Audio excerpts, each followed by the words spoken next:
মুক্ত খাবার জলের প্রয়োজন, তার জন্য টাকা বরাদ্দ হয়েছিল। খাতায় কলমে কাজ শেষ হয়ে গিয়েছে, দেখানোও হয়েছে, কিন্তু না আছে কল, না জল। জল থাকবেই বা কী করে? কল থাকলে তারপরে তো জল থাকবে, কলই হয়নি। ভাবুন, টাকা বরাদ্দ হয়েছে, যার যেখানে টাকা পাওয়ার হয়তো পেয়েও গিয়েছেন, খাতায় কলমে দেখানো হলো কাজ শেষ, আর আর্সেনিক মুক্ত খাবার জলের জন্য এখনো হাপিত্তেশ করে বসে রয়েছেন মানুষ। কেন? আমার সঙ্গে জিয়াউল রয়েছেন, প্রতিনিধি বলতে পারবেন। জিয়াউল, ঠিক কী হয়েছিল? কতদিন আগে এই প্ল্যান স্যাংশন হয়েছিল এবং আজ পর্যন্ত কল জল কিছুই মিলল না, কেন?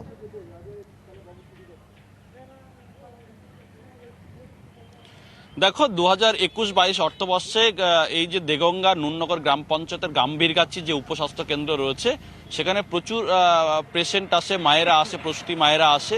পাশেই রয়েছে একটি আইসিডিএস সেন্টার, পাশে আরও একটি স্কুল রয়েছে। ফলে প্রচুর কুচোকাচা রয়েছে, পড়ুয়া রয়েছে, সঙ্গে আইসিডিএস সেন্টারে এই প্রসূতি মায়েরা থেকে শুরু করে পেশেন্ট আসে।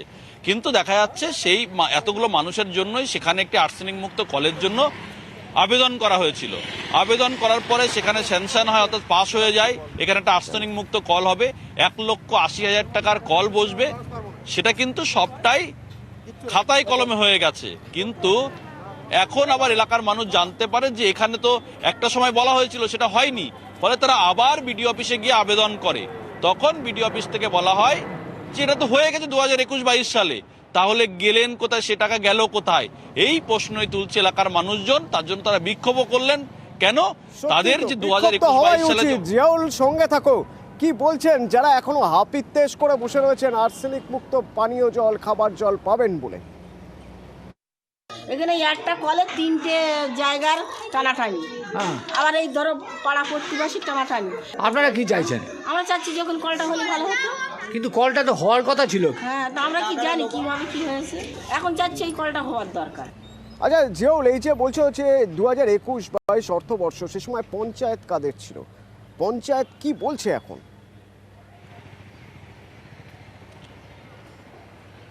দেখো, নুননগর গ্রাম পঞ্চায়েত তৃণমূলের ছিল। ফলে এখন যেটা বলছে তারা যে বা পঞ্চায়েত বা এই যে দেওঙ্গা পঞ্চায়েত সমিতির যিনি জনস্বাস্থ্য আধিকারিক রয়েছেন, কর্মদক্ষ রয়েছেন আসাদুল সরকার, তার স্পষ্ট দাবি যে তিনিও শুনেছেন এখানে একটা কল হয়েছে, কিন্তু তিনি দেখেননি। তার কারণ তার দেখা সম্ভব নয়। ফলে তিনি শুনেছেন।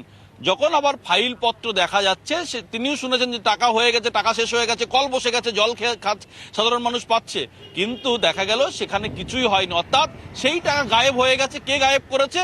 যারা ওখানকার রাজনৈতিক দলের নেতা ছিল তারা যেমন করেছে, এবং সরকারি আধিকারিক, অর্থাৎ এই যে পঞ্চায়েত সমিতি, দেওঙ্গা পঞ্চায়েত সমিতির যে আধিকারিকরা রয়েছেন, তারা কিভাবে দেয়? অর্থাৎ তারা তো গিয়ে কাজ দেখলেন, তারপরেই তো টাকা সেখানে স্যাংশন হলেন।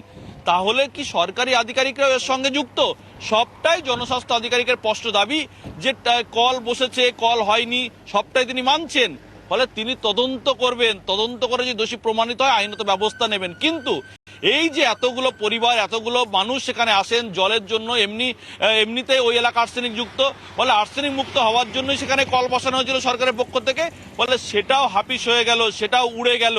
ফলে এরা কিছুই বাদ দিচ্ছে না। কেউ কেউ দেখে এলেন কল আছে, ভার্চুয়াল কল বোধহয়, কল আদৌ নেই, আদৌ কল বলে কিছু নেই।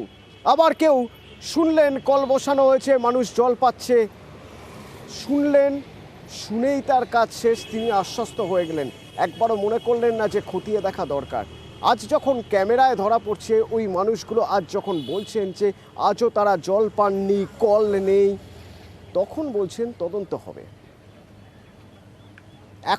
তখন বলছেন তদন্ত হবে।